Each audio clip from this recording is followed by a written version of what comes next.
প্রায় 4 বছর ধরে পরিকল্পনা, এরপর স্বপ্ন পূরণ। বাবা মাকে বিলাসবহুল অডি গাড়ি কিনে চমকে দিয়েছেন দেশের জনপ্রিয় কন্টেন্ট ক্রিয়েটর রাফসানদার ছোট ভাই। এটি বেশ পুরনো খবর। এই অডি গাড়ি কেনার পর থেকে বিপদ যেন পিছু ছাড়ছে না।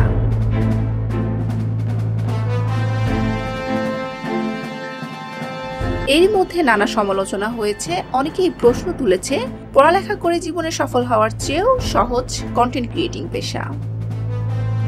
এই আলোচনা সমালোচনা কাটিয়ে উঠতে না উঠতেই হেনস্তর শিকার হন আরেকবার। আসসালামু আলাইকুম। রাফসানদার ছোট ভাই নামে পরিচিত যে ইউটিউবার আছে তার পরিবার যে ঋণ খেলাপি, সেই ব্যাপারটা আমি সামনে নিয়ে আসি এবং সেটা নিয়ে আমি লেখালেখি যখন শুরু করি, তারপর 4 সাইডে এটা অনেক আলোড়ন।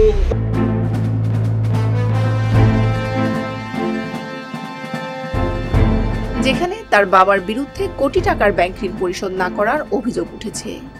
তবে পারিবারিক এই খবরটি কোনো নিউজ মিডিয়া বা থানা পুলিশ অথবা ব্যাংকের মাধ্যমে ছড়ায়নি। বোমাটা ফাটালেন দেশের আরেক উঠতি কন্টেন্ট ক্রিয়েটর সাইদ আব্দুল্লাহ।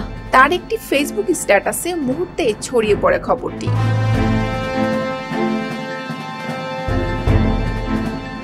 আলোচনা সমালোচনায় এক পক্ষ বলছে কোটি টাকার গাড়ি না কিনে বাবার ঋণ পরিশোধ করা বেশি প্রয়োজন ছিল, অন্য পক্ষ বলছে বাবার ঋণের বোঝা সন্তানের উপর চাপিয়ে দেওয়া ঠিক হবে না।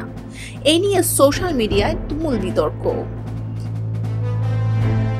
ঠিক এই ঘটনার পর রাফসান চুপ না থেকে নিজের ব্যক্তিগত প্রোফাইলে বিষয়টি ব্যাখ্যা করে একটি দীর্ঘ ভিডিও আপলোড করেন।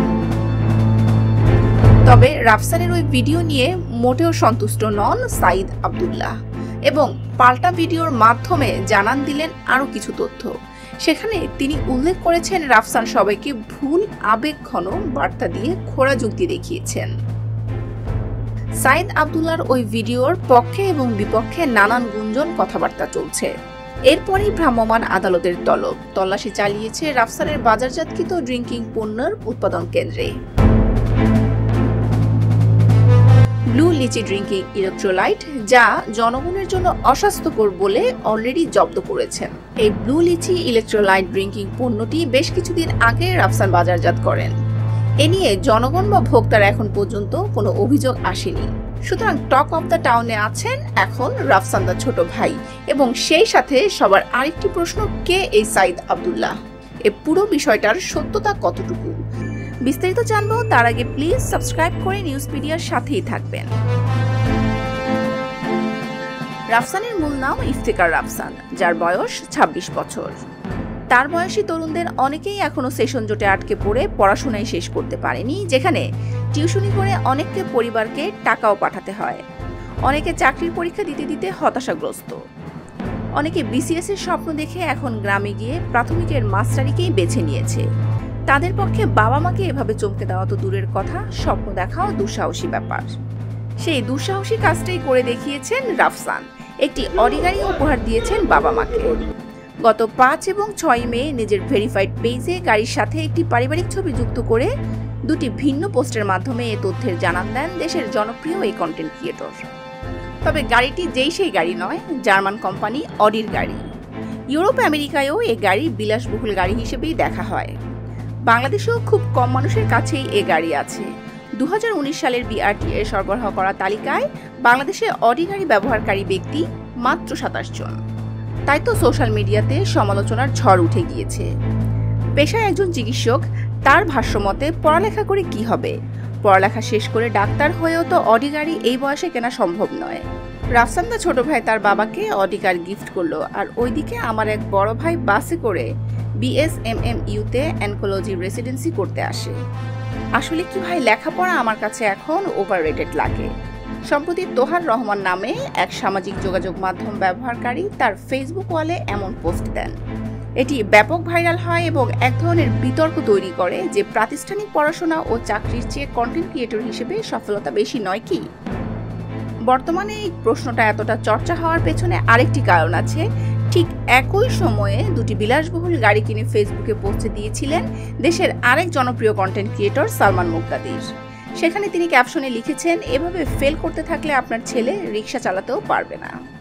সালমান মুক্তাদিরের পর যখন রাফসানও গাড়ি কেনার কথা শেয়ার করেন, তখনই সমাজের কটাক্ষের মুখে পড়তে হয়। যদিও নিজের ব্যক্তিগত প্রোফাইলে বিষয়টি ব্যাখ্যা করে পোস্ট দেন ইফতেখার রাফসান। তিনি লেখেন, আমি শুধু আমার পরিবারকে একটি গাড়ি উপহার দিয়ে চমকে দিতে চেয়েছি, কিন্তু আমি বুঝতে পারিনি যে এটা নিয়ে এত বিতর্ক তৈরি হবে এবং আমার পড়াশোনা বা কাজের নৈতিকতা নিয়ে প্রশ্ন উঠে যাবে। সেই পোস্টে তিনি আরও জানান যে তিনি এখনও শিক্ষার্থী এবং তাকে কন্টেন্ট তৈরির জন্য অনেক কষ্ট করতে হয়। এই আলোচনা সমালোচনা কাটিয়ে উঠতে না উঠতেই আরেকটি কটাক্ষে হিমশিম খাচ্ছেন রাফসানদার ছোট ভাই। সৈয়দ আব্দুল্লাহ নামে এক ব্যক্তি তার পোস্টে রাফসানের বাবা মোহাম্মদ জাকারিয়া এবং তার মা কাজী নুরুন্নেসা সেহেলিকে ঋণ খেলাপি বলে মন্তব্য করেছেন। তিনি জানিয়েছেন রাফসানের পরিবারের বিরুদ্ধে 3,15,00,000 টাকা ঋণ পরিশোধ না করার অভিযোগ আছে। ব্যাংক ঋণ না নিয়ে দেওয়ায় তাদের বিরুদ্ধে গ্রেপ্তারি পরোয়ানাও জারি হয়। পরে তারা জামিন নিলেও সম্পত্তি নিলামের আদেশ হয়, কিন্তু সেই আদেশ হাইকোর্টে রিট করে আটকে দিয়েছে তারা। কে এই সৈয়দ আব্দুল্লাহ? পুরো নাম মোহাম্মদ সৈয়দ বিন আব্দুল্লাহ। পাবনা জেলায় জন্ম নেয়া এই তরুণের আছে লেখালেখির অভ্যাস। ফেসবুকে ছিল অর্ধশত ফলোয়ার, যা গত এক সপ্তাহের ব্যবধানে 1.5 শতাধিকের কাছাকাছি। পাবনা ক্যাডেট থেকে পাশ করে 2016-17 সেশনে ঢাকা বিশ্ববিদ্যালয়ে ভর্তি পরীক্ষায় সবাইকে তাক লাগিয়ে মেধাক্রমে প্রথম স্থান অধিকার করেন এই সৈয়দ আব্দুল্লাহ। বর্তমানে তিনি পেশায় একজন শিক্ষক এবং ইতিবাচক বিষয়ের বক্তা এবং লেখক। জনপ্রিয় কন্টেন্ট ক্রিয়েটর রাফসানদার ছোট ভাইয়ের ভিডিওর থেকেও সৈয়দ আব্দুল্লাহর ভিডিওকে পজিটিভ এবং ইতিবাচক বলে অনেকে চিন্তা করছেন। এটা নিয়ে পক্ষে বিপক্ষে নানা আলোচনা চলছে সামাজিক মাধ্যমে। কেউ কেউ বলছেন বাবা ঋণ খেলাপি আর নিজে দামি গাড়ি কিনে এটা মোটেও শোভনীয় নয়। বাবাকে গাড়ি উপহার না দিয়ে খেলাপি ঋণের টাকা পরিশোধ করাটাই উচিত ছিল। অন্যদিকে কবি ও সাহিত্যিক ব্রাত্য রাইসু এক পোস্ট দিয়ে বলেছেন বাবার ঋণের বোঝা ছেলের উপর চাপিয়ে দেওয়া মোটেও ঠিক হবে না।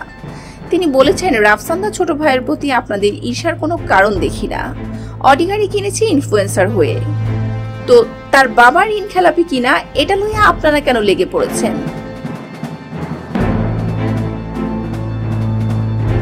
13 তারিখ মঙ্গলবার রাতে নিজের ফেসবুকে ভিডিও পোস্ট করে রাফসান বলেন, আমি গতকাল ফেসবুকে একটা পোস্টে দেখলাম আমি নাকি 2 কোটি টাকার একটি গাড়ি কিনেছি আর আমার বাবার নাকি 3 কোটি টাকার লোন। এখানে কিছু ভুল তথ্য আছে। আমার এই গাড়ির দাম 2 কোটি টাকার আশপাশেও না। এটা একটু চেক করে দেখবেন, এটা অনেকেই জানে। বিষয়টি এখন আদালতে বিচারাধীন দাবি করে তিনি বলেন, সেখান থেকে নির্দেশনা না দেওয়া পর্যন্ত ঋণ পরিশোধ করব কিভাবে, কারণ আদালত তো এখনো নির্ধারণ করে দেননি কত টাকা পরিশোধ করতে হবে।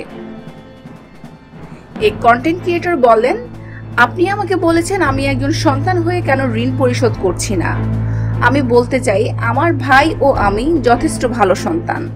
আমিও আমার ভাই মিলে অবশ্যই ঋণ পরিশোধ করতে পারি, কিন্তু আদালত তো বলে নাই কত টাকা পরিশোধ করতে হবে। তাহলে আপনি বলে দেন কত টাকা পরিশোধ করব। ঋণ সংক্রান্ত বিষয় নিয়েও খোলাসা করেন রাফসান। তিনি বলেন, আপনারা জানেন ব্যাংক থেকে ঋণ নিতে হলে কিছু জিনিস বন্ধক রাখতে হয়। আমরা একটি জমি বন্ধক রেখেছি, ধরুন সেটার দাম যদি 10 টাকা হয়, আমরা ঋণ নিয়েছি 1 টাকা। তারা এই ঋণের পরিবর্তে আমাদের 10 টাকার জিনিসটা নিতে চায়, তাই আমরা আদালতে গিয়েছি। সর্বোপরি রাফসান ভিডিওর শেষে বলেন, এই বিষয়টি যে বা যারা ছড়িয়েছে তাদের বিরুদ্ধে আইনগত ব্যবস্থা নেওয়ার হুঁশিয়ারি জানাচ্ছি। তিনি আরো বলেন, যিনি মোরাল পুলিশিং করছেন তিনি ভুল তথ্য ছড়াচ্ছেন। আমি আমাদের আইনজীবীর সঙ্গে এ বিষয়ে কথা বলেছি। আমরা কি 1000 কোটি টাকা নিয়েছি নাকি দেশের বাইরে পালিয়ে গেছি? আমরা তো এখনো দেশেই আছি। যখনই কত টাকা পরিশোধ করতে হবে বলে আদালতের সাথে আমাদের মীমাংসা হবে, তখনই আমরা টাকা পরিশোধ করে দিব। রাফসানের ভিডিওটি এখন পর্যন্ত দেখেছেন প্রায় 15 মিলিয়ন মানুষ, সেই সঙ্গে হাজার হাজার মন্তব্য। ইতিবাচক মন্তব্যের পাশাপাশি নেতিবাচক প্রতিক্রিয়াও রয়েছে। কেউ কেউ বলছেন খোঁড়া যুক্তি দেখিয়েছেন রাফসানদার ছোট ভাই। দেখা যাক এ ঘটনার জল কত দূর গড়ায়। নানাভাবেই রাফসান আলোচনায় থাকেন, যেমন লুঙ্গি পরে দামি রেস্তোরাঁয় খেতে গিয়ে রেস্তোরাঁয় খাবার বা পানি বিতরণ করে, বন্যার্তদের মধ্যে ত্রাণ বিতরণ করে, ভয়াবহ তাপপ্রবাহের সময় 10 লাখ গাছ লাগানোর ঘোষণা দিয়ে, নিজের পানীয় পণ্য বাজারে ছেড়ে, ভক্তদের দামি আইফোন উপহার দিয়ে, হেলিকপ্টারে চড়ে এভারেস্টে গিয়ে ইত্যাদি ঘটনায় রাফসান সবসময় আলোচনায় থাকেন। এছাড়াও সম্প্রতি সময় সংবাদকে দেওয়া এক সাক্ষাৎকারে রাফসান বলেন, অনেকেই চাকরি ছেড়ে এখন কন্টেন্ট ক্রিয়েটিং করছেন, এটাকে পেশা হিসেবে নিচ্ছেন। জীবনে এটার মতো ভুল ও বোকামি হয়তো আর কিছুই নেই। তিনি আরো বলেন, সবার জীবনে সফল হবার সুযোগ খুবই কম আসে, বিশেষ করে কন্টেন্ট ক্রিয়েটিং এ সফল হবার ব্যাপারটা। চেষ্টা করতে দোষ নেই, তবে সবাই সব কাজ বন্ধ করে দিয়ে সফল হওয়ার জন্য কন্টেন্ট ক্রিয়েটিং নিয়ে ব্যস্ত হয়ে যাবেন না। এ সময় রাফসান আরো বলেন, কন্টেন্ট ক্রিয়েটিং এর শুরুর দিকে আমি 2 জন ছাত্রকেও পড়াতাম। মাস শেষে আমার মিনিমাম একটা আয় ছিল, সাথে পার্ট টাইম আয় করেছিলাম, তাই তো কন্টেন্ট ক্রিয়েটিং করতে পেরেছি। সুতরাং কখন আমি কোন কাজটা পার্ট টাইম হিসেবে করব, কখন এটাকে ছেড়ে দিব, কন্টেন্ট ক্রিয়েটিং পেশায় পুরোপুরি মনোযোগী হব, এটা আপনাকেই বুঝতে হবে। ধন্যবাদ বন্ধুরা। এই বিষয়ে আপনার মতামত কি কমেন্টস করে জানাবেন, লাইক শেয়ার করবেন, সাবস্ক্রাইব করে নিউজপিডিয়ার সাথেই থাকবেন।